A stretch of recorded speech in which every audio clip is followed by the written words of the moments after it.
So, hello everyone on YouTube, MainManSWE here, hoping you're all doing awesome as always and staying safe.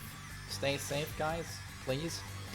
Fakuram has now been released, so I feel I can make a legit review of Season 3. I attempted this a few days ago on this very stream here, I'm doing this live, and I don't know why I did that, because Fakuram had not been released. It's like, yeah, good job. Genius main man, as always. But I just want to start off by saying that Season 3 has easily been the most controversial season so far. And for pretty obvious reasons. If you look back at Season 1 and Season 2, you never really had a Leroy problem. Leroy is probably the biggest fuck up in I don't know how many years by the Tekken developers, and it's the only real shit stain on Tekken 7 in my opinion. And then the frame data, about how that was, you know, it cost money to get frame data, something people felt always should have been in the game. That was sort of a fuck up. And then there's been some questionable balancing decisions lately now with tracking hell sweeps and super electric. And certain characters always being weak, you know, like Gigas.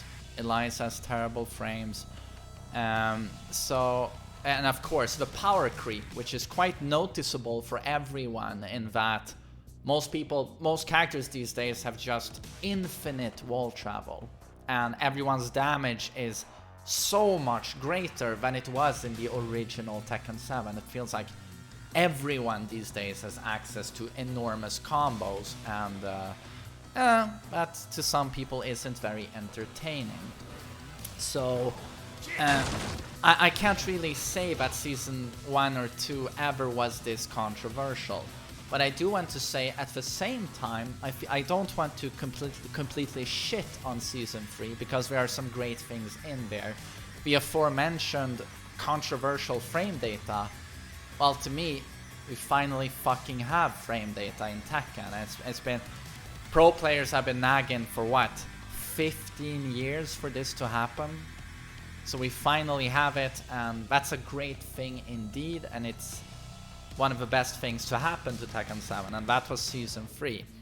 And then I really like the replay feature in Season 3, but what I really like is the punishment training and all the help you get. Well, even in the replay feature these days, it tells you where you can duck a high, you know, or where you should punish. So these features are great, and they will do a lot for mostly intermediate players, I think, to get, you know, grow as players. It was invaluable for me as well when I wanted to pick up new characters. It's just so much quicker when you have a frame data in practice mode. So that has been great. And regarding the balancing, I liked in Season 3 that they started off by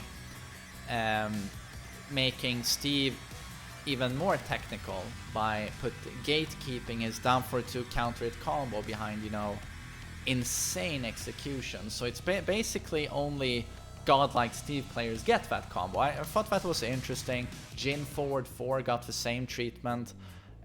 Geese was turned into more of a technical character as well. So there was that theme that I liked, but then at the same time a lot of questionable balancing decisions in well, as I said, certain characters not getting buffed, certain characters not getting nerfed, and now suddenly having the electric being uber godlike and tracking hell sweeps. It's like, it's such a monumental change that why wasn't it with us on the release of Season 3? Why suddenly, what, 7 months after the release of Season 3, Mishimas get insane buffs? There's no, and this is a big problem with Season 3 balancing. It's like, there's no consistency. Where prior seasons, Season 1 and 2, on release, this is the balance patch, and then it pretty much stayed that way. Season 3, it's like all over the place, and there are balance patches every few months and drastic changes, and it feels like the meta of Season 3 was never really cemented because it's changed so much. If you talk about Season 1 and Season 2, you know what characters were on top and pretty much what it looked like in terms of the most used characters. But in Season 3, it's like every few months there are such big changes that I don't know if you can like recount years from now when I'm probably gonna be talking about Season 3 again in a video. I'll be like, well, prior to this patch it looked like this, and then in this patch Mishimas were godlike and you saw Devil Jin everywhere, and that. So Season 3 there's simply no consistency to the balancing other than the fact that everyone seems to be getting bigger combos basically. So that's an aspect where I have to say this season has been weak. But regarding the features we got, they were great. So that's a big plus from me in Season 3. And then regarding the Season 3 characters, I like Zafina. Great job. Love her redesign. I love that she's not weak anymore. She has a very unique trait in her movement. Best movement in the game by far. Cool. Ganryu, I don't really care about, but people who like Ganryu, good for you. Leroy is a mess, and that's probably the biggest, as I said, the biggest disaster ever. So much potential, visually so interesting, so cool, swag, drip, and then he's released, and not only is he overpowered, but of course the greatest sin of all is that Jack of all trades, completely uninteresting gameplay. And this is of course where I had this very interesting sudden how the tables have turned, where I thought that Fakumram was visually uninteresting, and then and thought he was going to be uninteresting, but turns out his gameplay is really cool, unique. I explained it in my video on Fakumram. I find him very interesting, and his visuals grow on me because I understand from his gameplay is that he's meant to be intimidating. His animation, the impacts, the stress of his guard break, his command throw, small break window, all of that stuff in his gameplay is reflected by his visuals, this terror. So he's actually really interesting, and Leroy is not. So I thought Leroy was going to be the savior of Season 3, but in terms of characters, it's really Fakumram for me. And he doesn't seem very strong, making him even more interesting. So Fakumram is the greatest character addition in Season 3, in my opinion.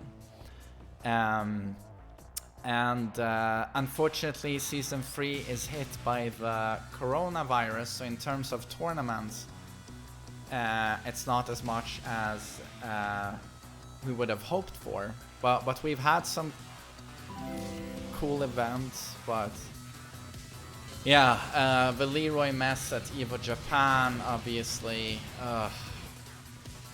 And of course, it's Michael Murray's...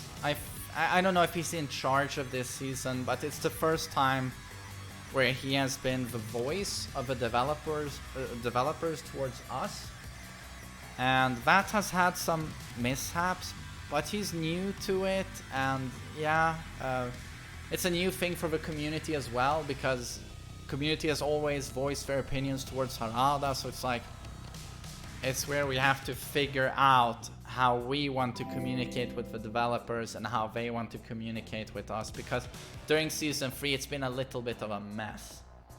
But I think what opened the floodgates was Leroy. The Leroy fuck up put such a bad taste in people's mouths that people were so inclined to jump on the next fuck up immediately. And the Mishima balancing, many people see that as problematic. But overall, I might be inclined to say that this is the... I think Season 1, I would say, is the weakest season in terms of content. Season 3 trumps that. But yeah, maybe... Honestly, I would say Season 2 is the best, but I can't the frame data is just so important to me.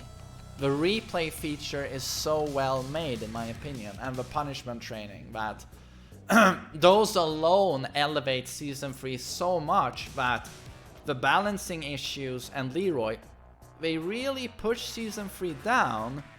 But in my eyes, I think that Season 3 is still stronger than the other seasons because of the expanded functionality of practice mode and the new features. I feel like that's just, it elevates it so much that it completely saves it. And I think that if they would have not given us these features, I think that this would have been the weakest season.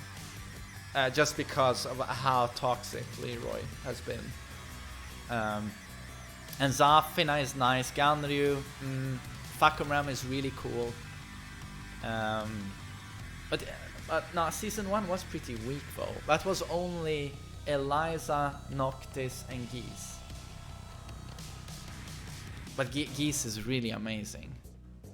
But maybe Fakumram and Zafina outshines those characters. It's hard to say. I wonder what my dear viewers on YouTube feel about that. What season they prefer. But Season 2 was great. It was. Jin was too strong. Geese was too strong. He's still really strong. And Steve was a problem. Balancing wise, if Season 3 just wasn't such a clusterfuck in terms of changes, I think it would have been really good. But yeah, I guess that's my opinion and my review of Season 3. It gets 3 out of 4 masks. Unfortunately, like Leroy, and it's just carried by the features and Fakumram and Zafina. Yeah, it loses points definitely on Leroy and balancing inconsistency. But yeah, good shit. Das ist meinen Reviewen. Hope you guys enjoyed it, and take care and stay safe, yo. Stay safe.